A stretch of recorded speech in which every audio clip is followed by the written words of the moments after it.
محترم سامعین، السلام علیکم ورحمۃ اللہ وبرکاتہ۔ اب ہم آپ کو سناتے ہیں سیدنا ایوب علیہ السلام کا قصہ۔ ایوب علیہ السلام انبیاء کی جماعت میں سے ایک ہستی ہیں۔ اللہ تعالیٰ نے صبر کے معاملے میں بطور خاص ان کا تذکرہ فرمایا ہے، لوگوں کے لیے ایک مثال اور نمونہ ٹھہرایا ہے۔ آپ کا نسب نامہ یوں ہے: ایوب بن موس بن رازح بن عیس بن اسحاق بن ابراہیم علیہ السلام، یہ سیدنا اسحاق علیہ السلام کی نسل میں سے ہیں۔ ابراہیم علیہ السلام کے دو صاحبزادے تھے، اسماعیل علیہ السلام اور اسحاق علیہ السلام۔ ان کے بعد سب کے سب انبیاء کرام اسحاق علیہ السلام کی نسل سے تھے، سوائے نبی کریم صلی اللہ علیہ وسلم کے۔ آپ اکیلے سیدنا اسماعیل علیہ السلام کی نسل سے ہیں۔ اسحاق علیہ السلام کے بیٹے ہیں یعقوب علیہ السلام۔ انہی یعقوب علیہ السلام کو اسرائیل بھی کہا جاتا ہے۔ اسی نسبت سے بنی اسرائیل کا مطلب ہے یعقوب علیہ السلام کی آل اولاد۔ یعقوب علیہ السلام کے 12 بیٹے تھے۔ ان کے بیٹوں کو اسباط بھی کہتے ہیں۔ ان کا تذکرہ قرآن میں بھی آتا ہے۔ اب سوال یہ ہے کہ جن اسباط کا تذکرہ قرآن مجید میں انبیاء کرام علیہم السلام کے ساتھ کیا گیا ہے، کیا وہ یعقوب علیہ السلام کے بیٹے تھے یا ان بیٹوں کی اولاد میں سے تھے؟ اکثر علماء کرام نے یہ اشارہ دیا ہے کہ اسباط لفظ سے جن انبیاء کرام علیہم السلام کی طرف اشارہ کیا گیا ہے وہ یعقوب علیہ السلام کے بیٹے نہیں ہیں، اس لیے کہ انہوں نے تو یوسف علیہ السلام کے قتل کی کوشش کی تھی، اپنے والد سے جھوٹ بولا تھا، ایسے اور بھی غلط کام کیے تھے، تو ان حرکات کے کرنے والے انبیاء نہیں ہو سکتے، جبکہ اسباط سے مراد وہ انبیاء کرام ہوں گے جو ان بیٹوں کی نسل سے آئے ہوں گے۔ بنی اسرائیل کے 12 قبیلے تھے اور قبیلے کو سبط بھی کہتے ہیں، اس لیے انہیں اسباط بھی کہا جاتا ہے، یعنی بنی اسرائیل ان قبیلوں میں تقسیم ہو گئے۔ اسی طرح سیدنا ایوب علیہ السلام سیدنا اسحاق علیہ السلام کی اولاد میں سے ہوئے۔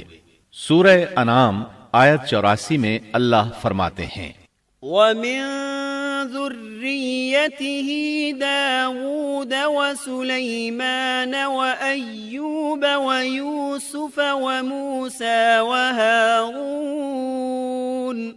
اور اس کی اولاد میں سے داؤد اور سلیمان اور ایوب اور یوسف اور موسیٰ اور ہارون۔ تو یہ سب کے سب سیدنا ابراہیم علیہ السلام کی نسل سے تھے۔ ایوب علیہ السلام بھی اللہ تعالیٰ کے نبی اور رسول تھے۔ سورۃ النساء آیت 163 میں اللہ تعالیٰ فرماتے ہیں: إِنَّا أَوْحَيْنَا إِلَيْكَ كَمَا أَوْحَيْنَا إِلَىٰ إِبْرَاهِيمَ وَإِسْمَاعِيلَ وَإِسْحَاقَ وَيَعْقُوبَ وَالْأَسْبَاطِ وَعِيسَى وَأَيُّوبَ وَيُونُسَ وَهَارُونَ وَسُلَيْمَانَ وَآتَيْنَا دَاوُودَ زَبُورًا۔ یقیناً ہم نے آپ کی طرف اسی طرح وحی کی ہے جیسا کہ نوح اور ان کے بعد والے نبیوں کی طرف کی، اور ہم نے وحی کی ابراہیم اور اسماعیل اور اسحاق اور یعقوب اور ان کی اولادوں پر، اور عیسیٰ اور ایوب اور یونس اور ہارون اور سلیمان کی طرف، اور ہم نے داؤد کو زبور عطا فرمائی۔ اللہ تعالیٰ نے ان سب انبیاء کرام علیہم السلام کی طرف وحی فرمائی، اور ایوب علیہ السلام بھی ان رسولوں میں سے ایک ہیں۔ اللہ تعالیٰ نے آپ کو آپ کی قوم سوران کی طرف مبعوث فرمایا۔ یہ قوم ملک شام میں رہائش پذیر تھی۔ آپ بہت زیادہ مالدار تھے۔ اللہ تعالیٰ نے آپ کو بہت زیادہ نعمتوں سے نوازا تھا۔ آپ کے پاس بے شمار مویشی تھے، لا تعداد نوکر چاکر تھے۔ اللہ نے آپ کو بہت سی زرعی زمین بھی عطا فرمائی تھی۔ آپ تاجر بھی تھے۔ تجارت کا سلسلہ دور دور تک پھیلا ہوا تھا۔ اللہ تعالیٰ نے آپ کو کثیر اولاد بھی عطا فرمائی تھی۔ آپ کے ہاں 7 بیٹے اور 7 بیٹیاں تھیں۔ آپ خود بھی صحت مند اور طاقتور تھے۔ آپ کے اصحاب کی تعداد بھی کافی تھی۔ گویا اللہ تعالیٰ نے آپ کو گوناگون نعمتوں سے نوازا تھا۔ آپ روئے زمین پر نعمتوں سے مالا مال شخص تھے۔ اللہ تعالیٰ نے آپ کو آزمانا چاہا، تاکہ بعد میں آنے والے لوگوں کے لیے آپ صبر کی مثال بن جائیں۔ آخر صبر کا مرحلہ شروع ہو گیا، آپ کا سب مال و متاع ہلاک ہو گیا، یہاں تک کہ آپ فقیر ہو گئے۔ آپ کی زندگی ہی میں آپ کی ساری اولاد اللہ کو پیاری ہو گئی۔ کسی کا ایک بیٹا بھی فوت ہو جائے تو وہ کتنا غمگین ہوتا ہے، متاثر ہوتا ہے۔ سیدنا یعقوب علیہ السلام پر غم کس طرح طاری ہوا، یہاں تک کہ آپ کی آنکھوں کی بینائی تک جاتی رہی۔ مارے غم کے وہ گھل گئے تھے، جبکہ ان کا کوئی بیٹا فوت نہیں ہوا تھا، اور ادھر 7 بیٹے اور 7 بیٹیاں فوت ہو گئے۔ یہی نہیں، تمام مال مویشی ہلاک ہو گئے۔ معاملہ اس پر بھی ختم نہیں ہوا، آپ شدید مرض میں مبتلا ہو گئے۔ بیماری اس قدر شدید تھی کہ آپ چلنے پھرنے سے معذور ہو گئے، اٹھنے کی سکت نہ رہ گئی، یہاں تک کہ آپ کا گوشت گرنے لگا۔ آپ کی آزمائش انتہا کو پہنچ گئی۔ اب آپ کے ساتھی بھی آپ کا ساتھ چھوڑنے لگے۔ انہیں خوف محسوس ہوا کہ کہیں ان کی بیماری انہیں بھی نہ لگ جائے، کہیں یہ کوئی ایسی بیماری نہ ہو جو ایک سے دوسرے کو لگتی ہو۔ اس طرح سوائے 2 کے سب ساتھی آپ کا ساتھ چھوڑ گئے، کوئی آپ کے قریب نہ آتا تھا۔ جو 2 ساتھی ساتھ چھوڑ کر نہیں گئے تھے وہ بھی ذرا دور کھڑے ہو کر بات کرتے تھے۔ آپ کی خدمت کے لیے بس آپ کی بیوی رہ گئیں، وہ بہت وفادار بیوی تھی۔ یہ زوجہ محترمہ آپ کی خدمت کرتی، آپ کو کھلاتی پلاتی، آپ کو نہلاتی۔ پھر نوبت یہاں تک پہنچی کہ سارا ہی مال بالکل ختم ہو گیا۔ اب بیوی صاحبہ نے اجرت پر لوگوں کے گھروں میں کام کرنا شروع کیا تاکہ کچھ کما کر لائیں اور خاوند پر خرچ کر سکیں۔ یہ تھے اللہ کے نبی ایوب علیہ السلام، اتنی بڑی آزمائش میں پورے اترے۔ آزمائش بھی 1-2 ماہ نہیں، پورے 12 برس جاری رہی، اور ایک قول کے مطابق 18 برس جاری رہی۔ آپ اس دوران مجسمہ صبر بنے رہے۔ آپ نے کبھی کسی سے شکوہ تک نہ کیا، یہاں تک کہ کبھی زوجہ محترمہ سے بھی شکوہ نہ کیا۔ سال ہا سال اسی حالت پر گزر گئے۔ ایک بار آپ کی بیوی نے عرض کرنے کی ذرا ہمت کی اور کہا، آپ اللہ کے رسول ہیں، اگر اللہ کے حضور دعا کریں تو وہ آپ کی بیماری کو ختم فرما دیں گے، آپ کی حالت کو بدل دیں گے۔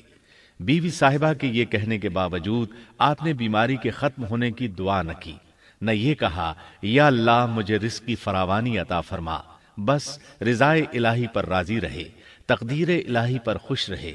آپ نے بیوی سے فرمایا، ذرا بتاؤ تو ہم کتنا عرصہ خوشحالی اور فراوانی میں رہے ہیں، کتنا عرصہ ہم ناز و نعمت میں رہے ہیں؟ انہوں نے جواب دیا، 80 سال۔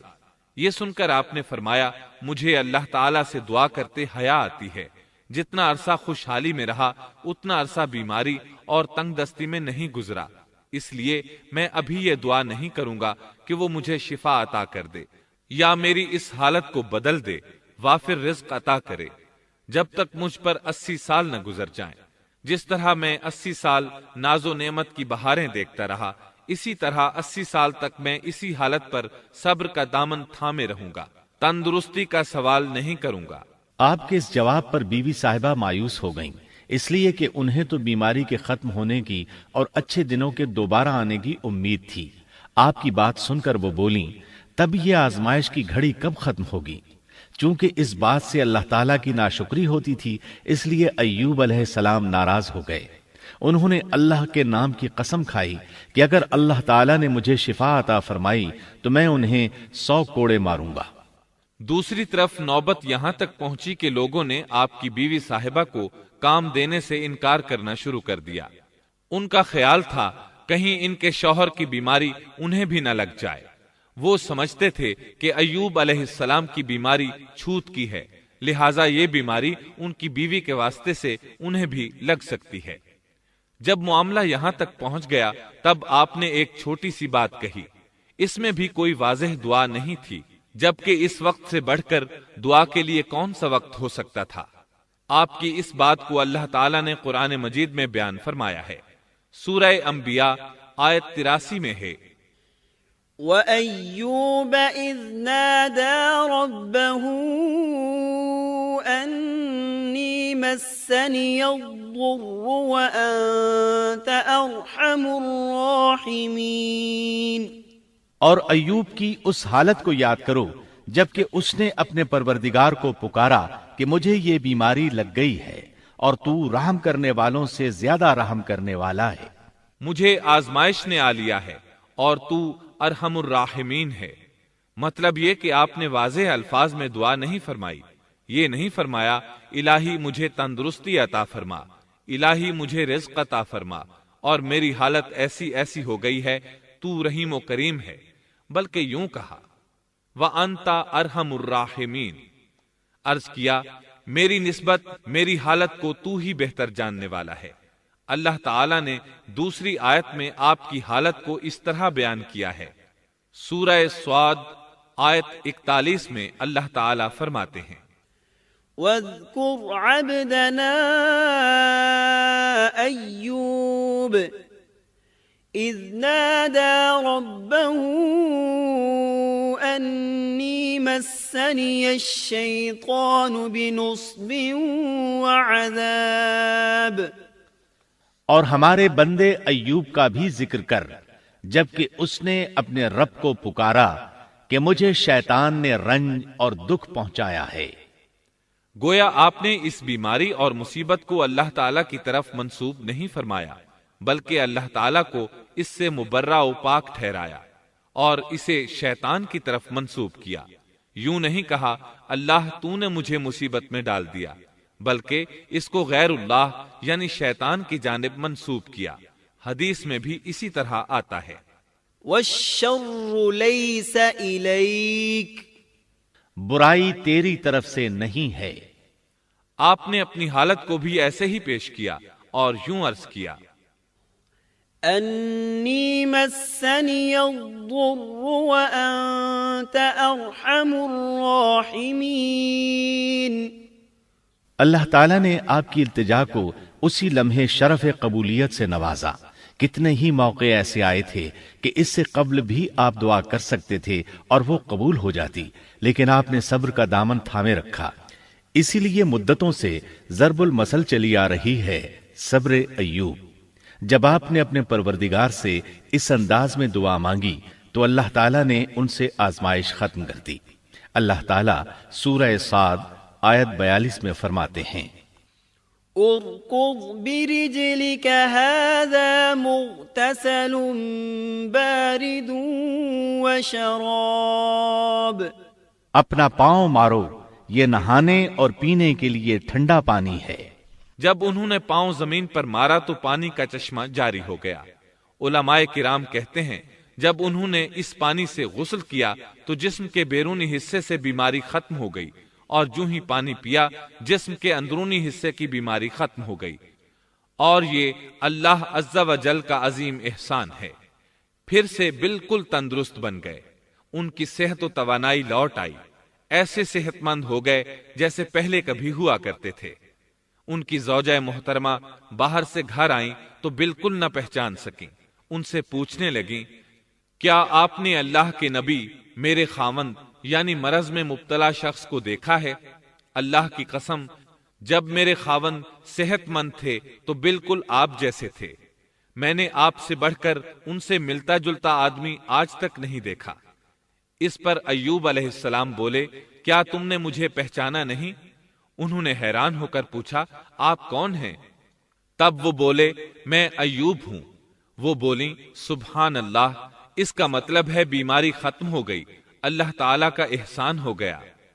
اس کے بعد اللہ تعالیٰ نے انہیں اہل و عیال کی نعمتیں بھی لوٹا دیں، ان کے مویشی بھی انہیں واپس مل گئے۔ سیدنا ابن عباس رضی اللہ عنہما فرماتے ہیں اللہ تعالیٰ نے صرف انہیں ہی اپنے فضل و کرم سے نہیں نوازا بلکہ ان کے ساتھ ان کی اہلیہ کو بھی اپنے خاص فضل و کرم سے نوازا، اس لیے کہ انہوں نے بھی اس عظیم آزمائش میں صبر کیا تھا، عظیم صبر کا مظاہرہ کیا تھا۔ اللہ تعالیٰ نے ان کی جوانی کو بھی لوٹا دیا۔ ان سے سیدنا ایوب علیہ السلام کے ہاں 26 بیٹے بیٹیاں پیدا ہوئے۔ یہ روایت بھی ملتی ہے کہ 26 بیٹے ہی بیٹے تھے، بیٹیاں اس کے علاوہ تھیں۔ اللہ تعالیٰ سورہ انبیاء آیت 84 میں فرماتے ہیں وَآتَيْنَاهُ أَهْلَهُ ومثلهم معهم رحمة من عندنا وذكرى للعابدين. ہم نے اس کو اہل و عیال عطا فرمائے بلکہ ان کے ساتھ ویسے ہی اور اپنی خاص مہربانی سے تاکہ سچے بندوں کے لیے سبب نصیحت ہو. مطلب یہ کہ ان کی جوانی واپس کر دی، مال و دولت لوٹا دیا، اور یہ چیزیں انہیں فوراً واپس کر دی تھیں. جسمانی صحت بھی واپس فرمائی اور دنیاوی دولت بھی واپس کر دی. امام بخاری، امام احمد اور دیگر محدثین نبی کریم صلی اللہ علیہ وسلم سے روایت بیان کرتے ہیں کہ نبی کریم صلی اللہ علیہ وسلم نے فرمایا، جب سیدنا ایوب علیہ السلام غسل فرما رہے تھے تو ان پر ٹڈیوں کی موسلا دھار بارش ہونے لگی. یہ ٹڈیاں کیا تھیں؟ وہ سونے کی ٹڈیاں تھیں. اللہ تعالیٰ ان کو غسل کے دوران ہی اتارنے لگے. ایوب علیہ السلام نے ان کو کپڑے میں جمع کرنا شروع کیا. اس پر اللہ تعالیٰ نے فرمایا، اے ایوب، کیا میں نے تجھے مالدار نہیں بنا دیا؟ اس نئے نازل ہونے والے مال سے بے پرواہ نہیں بنا دیا؟ ایوب علیہ السلام نے عرض کیا، جی ہاں میرے پروردگار، لیکن میں آپ کی رحمت اور برکت سے تو بے پرواہ نہیں ہو سکتا. بلا یا رب ولكن لا غنى لي عن بركتك. ہاں اے رب، لیکن میں تیری برکت سے دور کیسے رہ سکتا ہوں؟ ان کا مال و دولت سب واپس مل گیا، اہل و عیال بھی مل گئے، صحت بھی پلٹ آئی. یہ سب اللہ کے خاص فضل و کرم سے تھا اور اس عظیم صبر کے صلے میں تھا جو انہوں نے کیا تھا. اللہ تعالیٰ نے ان کی اہلیہ محترمہ پر بھی نرمی فرمائی، جیسا کہ سورہ صاد آیت 44 میں فرماتے ہیں، وَخُذْ بِيَدِكَ ضِغْثًا. اور اپنے ہاتھ میں تنکوں کی ایک جھاڑو پکڑو. بالکل باریک تنکوں کی ایک جھاڑو لو، اس میں 100 تنکے ہوں، ان کو اکٹھا کر لو. اس کے بعد فرمایا، فَاضْرِبْ بِهِ وَلَا تَحْنَثْ. جھاڑو سے اسے مار اور قسم کے خلاف نہ کر. مطلب یہ کہ ایوب علیہ السلام نے اپنی بیوی کو 100 کوڑے مارنے کی قسم کھائی تھی. اللہ نے یہ تدبیر سمجھائی کہ 100 تنکوں کا جھاڑو لے کر ایک بار انہیں مارو اور قسم پوری کرو، قسم کی خلاف ورزی نہ کرو.